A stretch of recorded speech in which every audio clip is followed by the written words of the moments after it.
Californian, liposuction type operation or whatever. Not lipo. Unaware of such a procedure. Other way around. I think it was a massive cock up.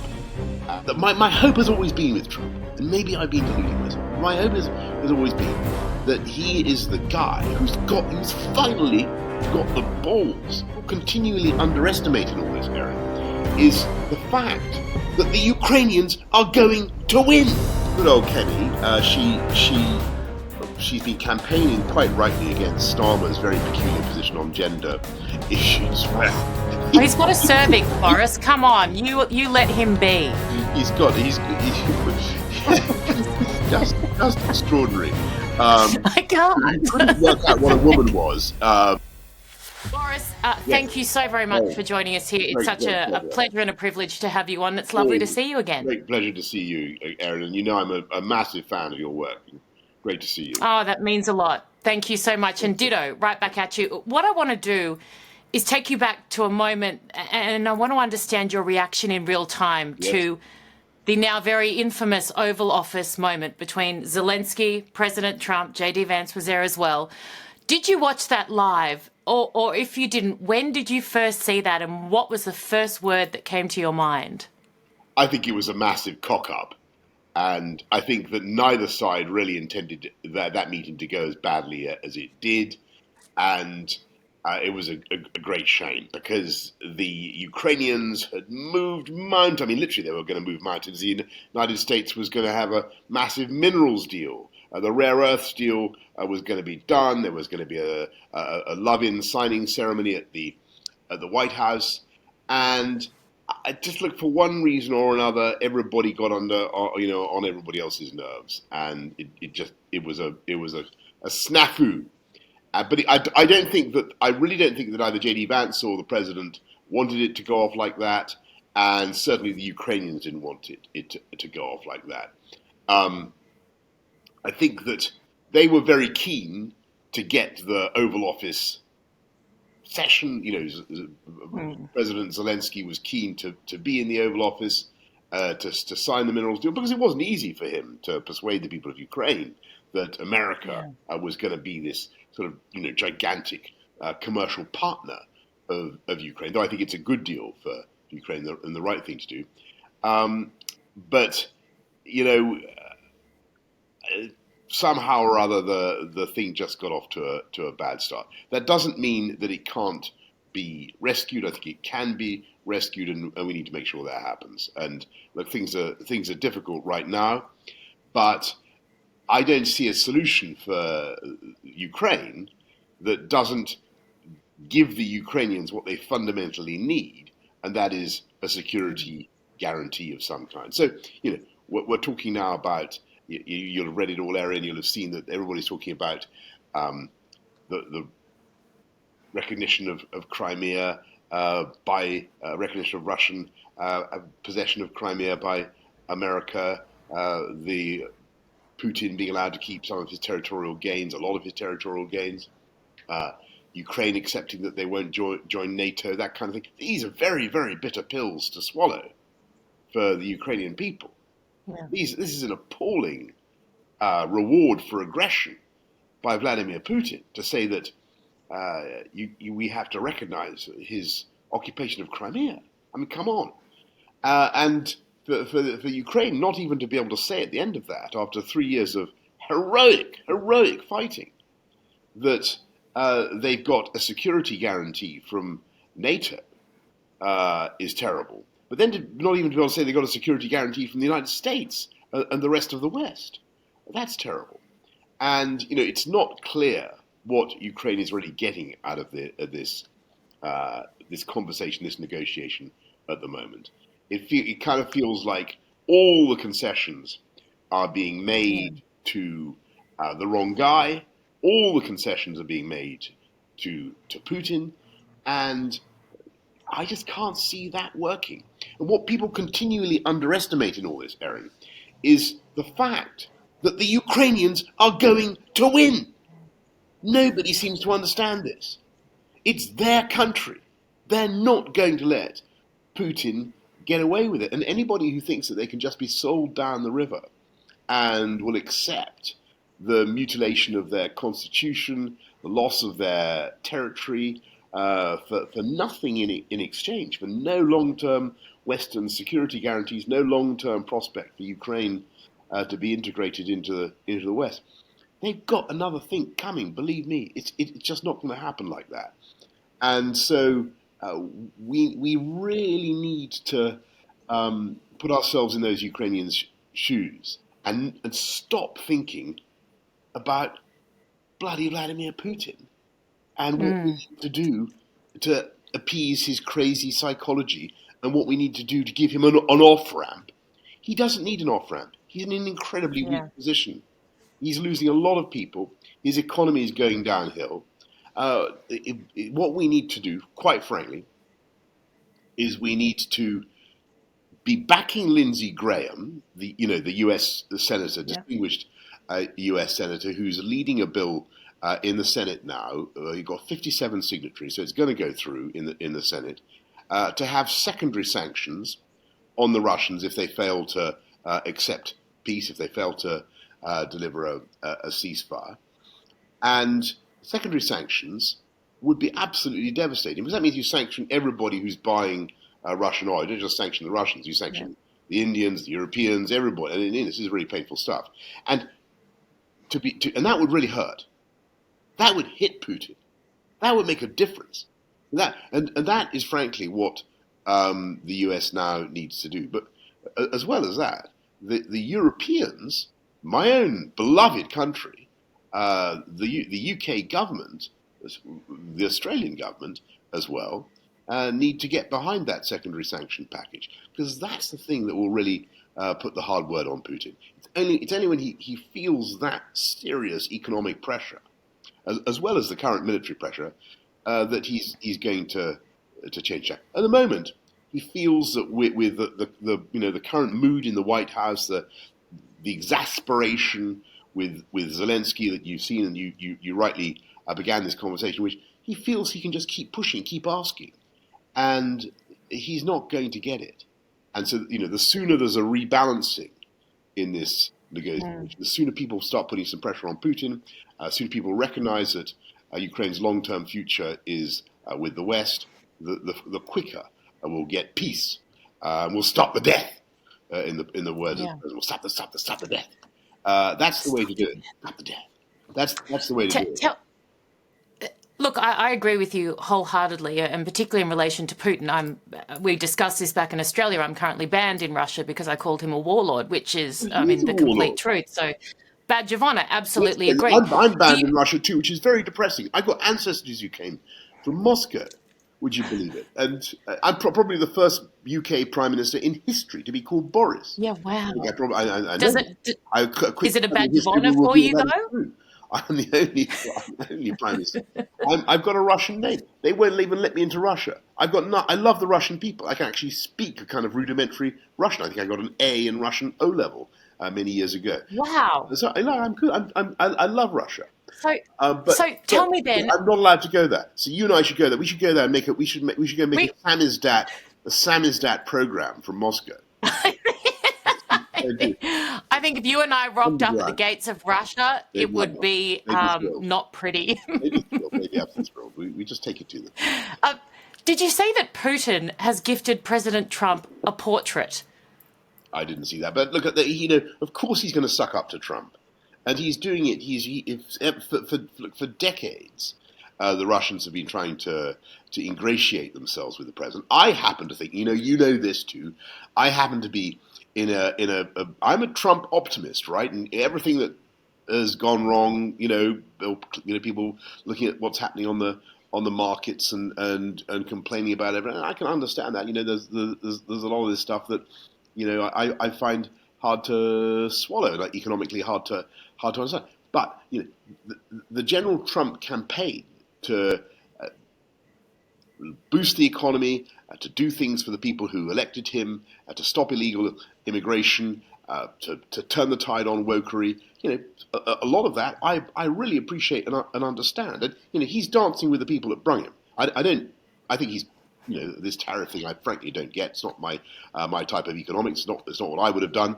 But I hope my hope has always been with Trump, and maybe I've been deluding myself, but my hope has always been that he is the guy who's finally got the balls to stand up to Putin. And that's why I was always more optimistic than so many others. I thought, this is a guy who's shown him. He gave them the Javelin shoulder-launched anti-tank missiles. When Obama and the Democrats did nothing after the 2014 invasion, Trump did give them lethal weaponry, and that lethal weaponry was actually pretty useful to the Ukrainians in kicking the Russians out of Kiev. Now, I'm still sitting here waiting, hoping for that moment when the Trump indomitable spirit, irascible, unpredictable, but fundamentally good-hearted spirit takes over, and he says no to Putin. He says, "No, you've pushed us too far. You can't take a sovereign European country and claim it as your own. And we are going to put the most unless you stop your violence, unless you stop killing children, unless you call your troops off, unless you recognize that Ukraine is a free, sovereign, and independent country, then we, the United States, are going to put the most appalling sanctions on you, in the secondary sanctions that I've described." Now, that's Erin. That's what he said he was going to do, if you remember, before the election. He said, if the Russians don't agree, stop, then I'll put the mother and father of sanctions regimes on them. I'm still waiting for that to happen. I'm campaigning. Did you feel let down that he hasn't done that yet? You were one of the first to go to Ukraine, world leaders. You have been all in, standing with Ukraine. Let me put this the other way around. I think he has an amazing opportunity. I think he has an amazing opportunity to go down in history as the man who finally did what was necessary, came down hard enough on Putin, and did it in such a way as to end the war in Ukraine. And I just go back to my key point, which all our millions of global viewers need to understand. It is wrong to think that Putin is somehow invincible. He is very far from invincible. The Ukrainians are winning, and look what they've achieved. They've recaptured so much of the territory they initially lost. I mean, anybody who says they should have done a deal in 2022 should look back at what Putin had in 2022. It's rubbish. They've done brilliantly, the Ukrainians. And they are much more technologically adept than the Russians. They're producing incredibly sophisticated drone technology. The Russians are really finding it hard to advance. You saw the pictures the other day of Russian recruitment officers going into gyms in Moscow to picking up middle class kids by the scruff of their neck and marching them off to the recruitment office. Things are not going well for Putin. What is needed now is a really robust American approach. And call me naive, call me starry-eyed, but that's what I believed in before the US election, and that, Erin, is of course what. And Donald Trump is well capable of doing that. I think the logic of the situation, the need for the global need for American leadership will eventually force him to do what I think actually is his instinct to do. Yeah. Middle East, the UK, and this is my personal opinion, I was watching a couple of parliamentary committee hearings this morning into the situation in the Middle East, Israel, Gaza, Palestine, Hamas, etc., etc. It looks to me as though the government of the time at the moment has failed miserably on so many fronts. I don't know if it's reflective of a wider population or a wider issue in the UK, but where do you stand? Which government? The Israeli government or the UK government? Of the UK government, in terms of their response, and I've seen similar examples in Australia where I feel like so many world leaders have been so inexplicably weak when it came to a terrorist attack on an allied democratic nation. You're completely right, and sometimes I feel we've gone through the looking glass with this thing, and it's like when I hear people say that the Ukrainians started the war, it's like hearing that. The girl attacked the shark at the beginning of Jaws. It's just so completely insane. People forget what happened on October the 7th in Israel. and it was the worst terrorist. It was mathematically the biggest attack on the Jewish people since the Second World War. Pro rata, it was one of the biggest terror attacks on any population. And just remember, Erin, if I'd been Prime Minister of a country that had faced that kind of attack at the time, that would have meant 8,000 British nationals being killed, hearing their voices, hearing their screams, the torture they were suffering live on TV, women being raped, children murdered, and so on, people being killed at discos or at a big dance festival. I mean, imagine what it would have been like in the House of Commons in the days and weeks afterwards. Yeah. It would have been impossible for any UK Prime Minister, any democratically elected leader anywhere, not to do everything in his or her power to stop that happening again. Right? And that's what Netanyahu has tried to do. Now, you can take issue with the way he's tried to do it, and you can wonder what's going to happen now with Hamas, but can Israel really live side by side with Hamas when Hamas is dedicated to destroying the state of Israel? Absolutely not. And why? The second after the first ceasefire, the first thing they did, the Hamas leadership, was go on television minutes after the ceasefire that the US brokered, and they said, we will do October 7 at the first possible opportunity again and again and again. Absolutely. You know, this isn't some revengeful act from Israel to hurt them because they hurt Israel. They are a legitimate current threat, and they've got hostages still. The attitude from so many in the world blows my mind. It's completely wrong, and it's bewildering, and as I say, it's through the looking glass. It's topsy-turvy stuff, and victim blaming. It's like blaming the Ukrainians for what happened for Putin's disgusting invasion. So look, the way forward is not easy, but there has to be a solution where young Palestinian people have an alternative future from the one that is currently being offered by Hamas. And that will only happen when Hamas is realistic and stops blaming Israel or when the leadership, because I don't think Hamas can be the interlocutors. They can't. Yeah. The tragedy of this situation is that we need, or the opportunity is we need a new generation of Palestinian leadership that is willing to offer a better future for young people growing up in that area. And that means an acknowledgement of the existence of the State of Israel, a reconciliation. It means massive investment. And actually, the plan for Gaza is crazy. I mean, you can't move the population of Gaza. You might as well put them in Mar-a-Lago. I mean, where are you going to put them?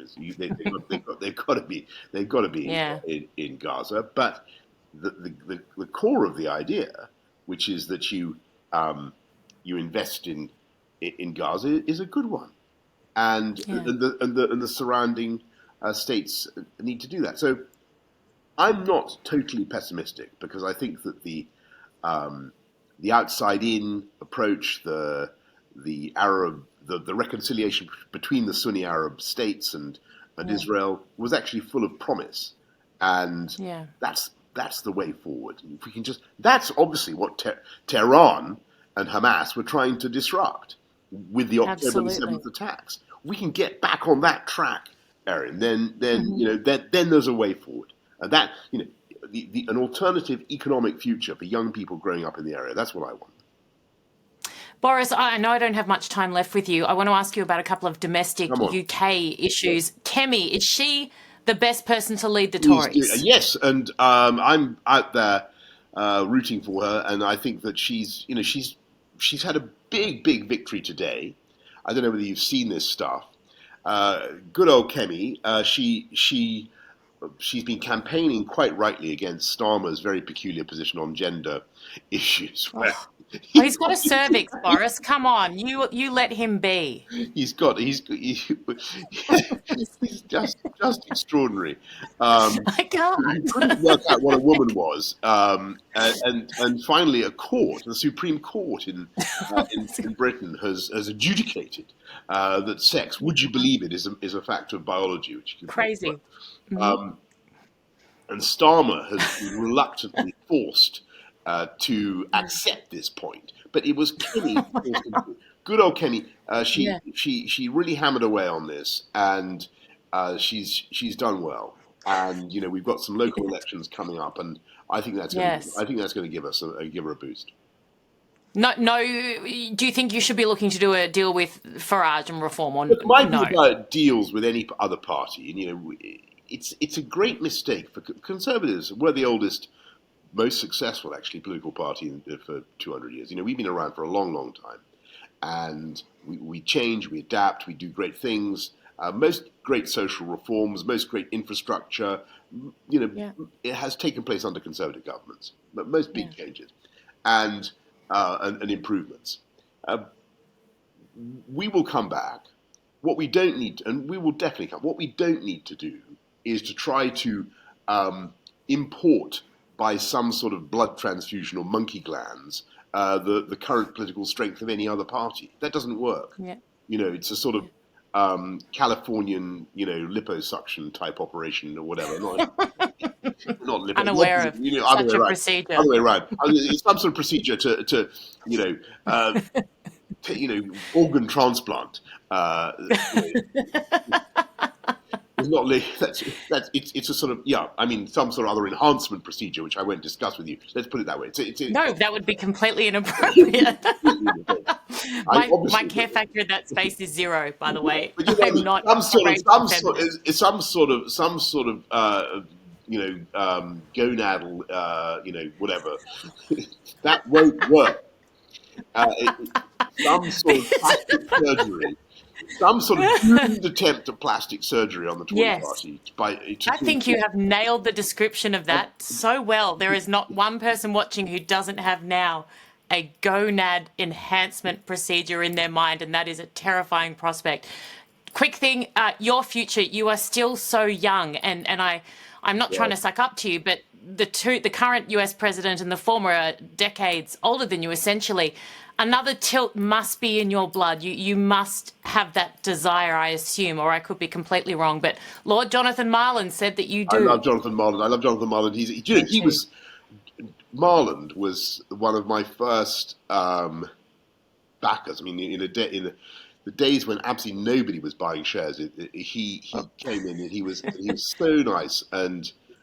He said he got you elected. Basically, he is the reason you mounted to anything. He did play a big part. I wouldn't deny that he was crucial in raising support and at a very early stage. Look, I'm happily, very very happily and gainfully employed doing all sorts of things. Have the honour of. Just imagine, would I be able to come on your show and shoot the breeze like this if I was Prime Minister? Well, maybe I would, but it would be much more difficult. No, and you wouldn't be able to say gonads, and you wouldn't be able to say cock up. Cock up? Wouldn't you? Cock up's all right, isn't it? Gonad. I would. By the way, I think I would. Yeah. And I think if I didn't, I think insofar as I made mistakes last time, I think one of them was not being more free with what I was saying and thinking, and Yes. I think genuinely, politicians in the West need to do that. We really need to remember that the electorate they want to hear what you genuinely think, and sometimes when being PM, they thrust something into your hand, you have to go into the House of Commons, and it forces a kind of slightly artificial rhetoric on you, and you need to be more candid with people. I hope I've been candid with you today, Erin. We haven't Incredibly, and I'm very grateful. So sorry, was that a yes that you would consider it another tilt? No. I mean, only as I say in that book which I was plugging in Australia recently, in Unleashed, I point out that Brilliant book. Well, you're so sweet. I mean, the point is that I was useful to my party at some crucial junctures, right? So I was definitely useful when they couldn't find a candidate to be mayor of London. They'd run out of all better ideas. I mean, really, they tried everybody. Believe me, they tried. Cleaner was not available. I get it. They tried all sorts of people, and I did it. And then 2019, we were in a real hole because we couldn't get Brexit done, and they couldn't find anybody to do that. And I did that. And it's hard to see why that should happen again, frankly. But in life, if you can be, the Queen said to me, I can say this without breaking any. She said, you should do things if you think that they're useful, and so that's my. Yeah. If I could be useful, I would be, but I think Kemi's doing a great job. Last thing, very quickly, I saw this ad right before we met virtually to speak for this interview. It says, "Sleep like a PM?" Boris Johnson's used bed for sale on eBay for this insane amount. Now, actually, I can see the amount here. For nearly £1,000. Actually, that's cheap. I'm sorry, that's highly offensive. Even if you've got nothing to do with this, I would insist. What is it? That's nothing. No, it's... Well, it's apparently your bed. It features floral upholstery and a curved design. Have you ever slept in a bed that has a curved design? Almost certainly, but I just can't. I honestly, I don't know anything about this bed. I mean, it may. So it's very not well you. be It's one not of the you. beds. It's not you selling it. No, I don't know. I don't know who has possession of this bed currently, but it's certainly not me. I don't know. Okay. Boris Johnson, so very grateful. Really appreciate your time as always, and looking forward to chatting again. Thanks very much for the time. Take care. We'll cut you up very Thank you. Take care. Bye.